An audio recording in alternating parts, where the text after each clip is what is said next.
In the world we live in today, we like to imagine that corporations have a lot of power. Companies like Apple, Microsoft and Google might seem unstoppable. After all, they have the power to shape our lives in ways that we may not even notice. They collect data on us. They create products that it seems like we can't live without, and they employ hundreds of thousands of people. But what if I told you that the influence that even the most powerful modern companies has pales in comparison to just one company from history?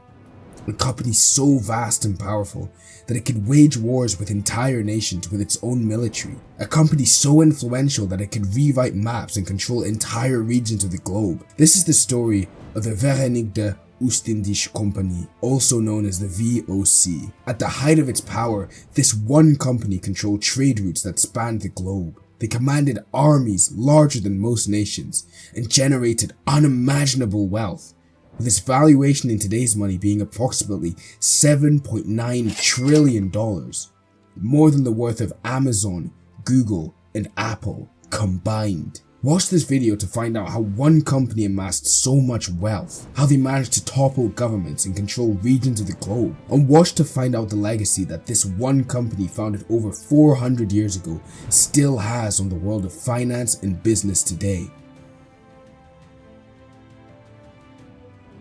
In the late 1500s, the world was very different to what it was before the VOC was founded. Europe was fractured and splintered, with Portugal and Spain dominating global trade. Their fleets sailed to India, the Americas, and the Far East, bringing back treasures which made its monarchy immensely wealthy.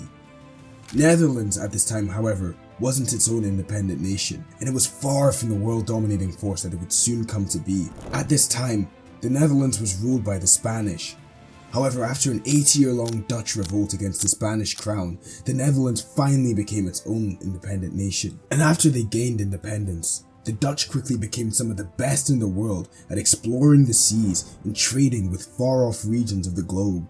More and more, Dutch merchants, eager to capitalize on the booming demand for spices like nutmeg, cloves and pepper, were making individual voyages to what is now modern-day Indonesia, but what back then was described as the Spice Islands. But this all led to a problem. The competition between all of the individual Dutch traders threatened to undermine all of their efforts. The increasing number of merchants meant that they had to pay a higher price for the spices they brought back, and they'd have to sell them at a lower price due to the increase in supply. Something had to be done about this problem, and so in 1602, a revolutionary idea was born. What if all of these individual merchants united under one banner? What if they all pooled together their resources to hold a monopoly on the spices and shared in the risks as well as the rewards? This idea wasn't seen as the norm at the time. Almost all trading companies were funded for the duration of a single voyage and were liquidated once the fleet had returned. And thus, the VOC was born. The company was granted a monopoly on Dutch trade to Asia and the Indian Ocean, and the power to raise armies and wage war on behalf of the Dutch government.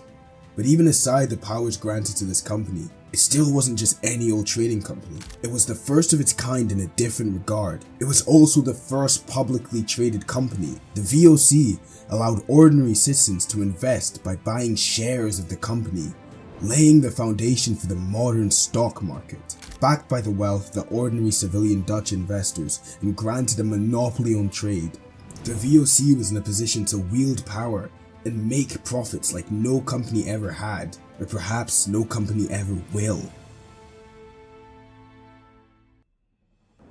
Armed with resources and determination, the VOC set sail for the east. Its mission was clear: dominate the spice trade by any means possible. The Spice Islands were the heart of this lucrative market. Spices such as nutmeg were worth more than gold.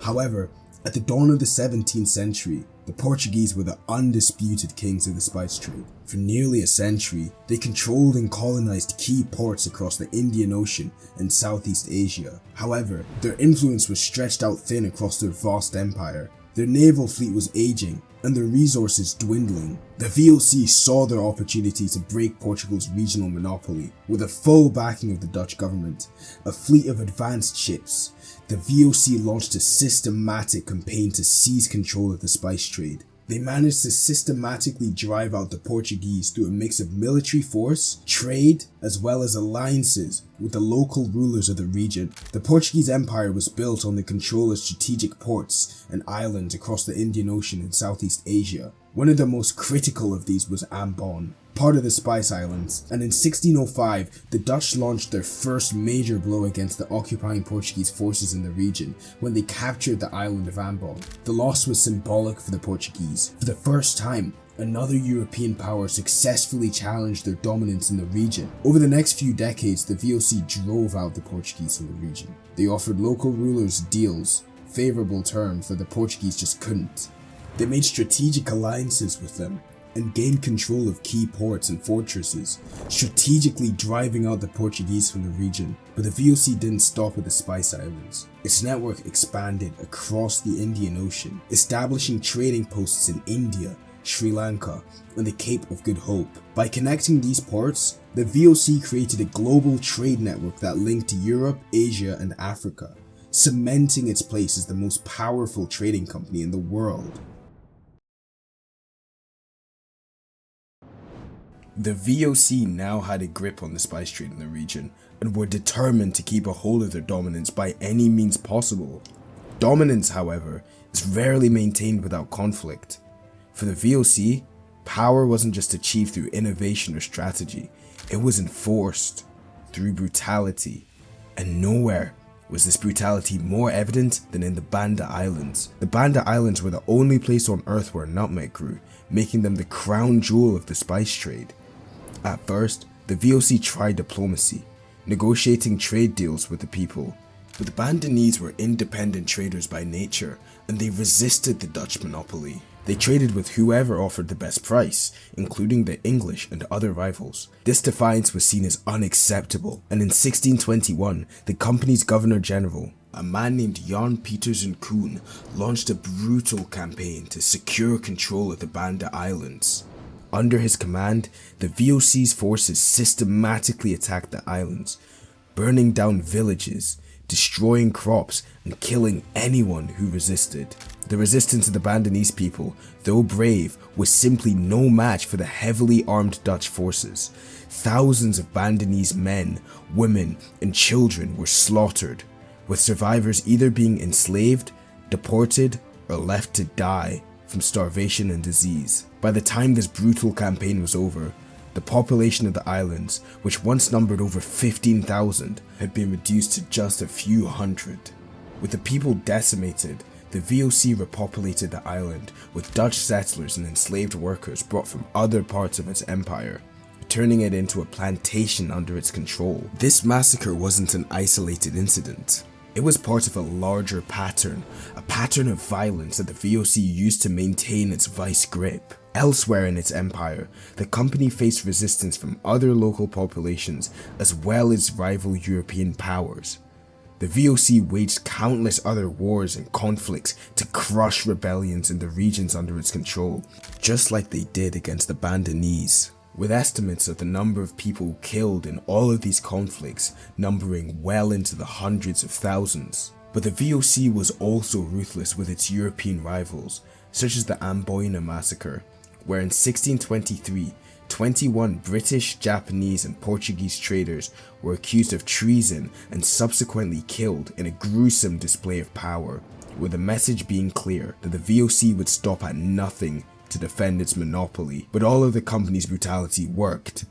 By any means possible, the VOC maintained its grip on power, ensuring its place in history as the most powerful and one of the most ruthless corporations that the world has ever known.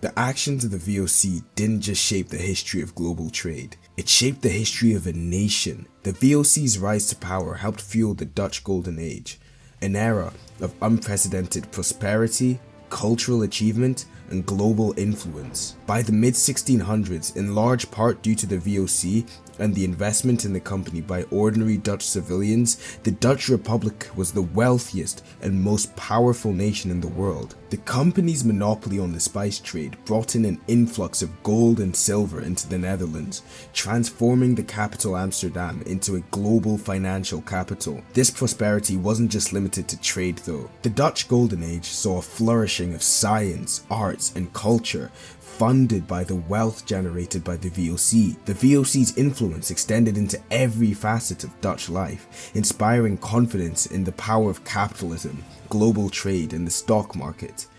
Ideas that would go on to shape the world we live in today. But no empire lasts forever, and by the 18th century, the cracks in the VOC's foundation started to show. Corruption and mismanagement plagued the company. Its officials, operating far from Amsterdam, often pursued their own interests, siphoning funds away from the company and ignoring the company's broader goals. And competition from companies such as the British East India Company began to challenge their dominance. Wars with Britain and France drained their resources, and by 1799, the Dutch government officially dissolved the VOC, taking over its debts and territories. The company that once dominated global trade and helped fund the Dutch Golden Age was now no more. The company's legacy still lives on to this day in the form of the systems it pioneered. Publicly traded companies, global supply chains, as well as multinational corporations are systems that the modern world of capitalism is built off of, and systems which this company that was founded over 400 years ago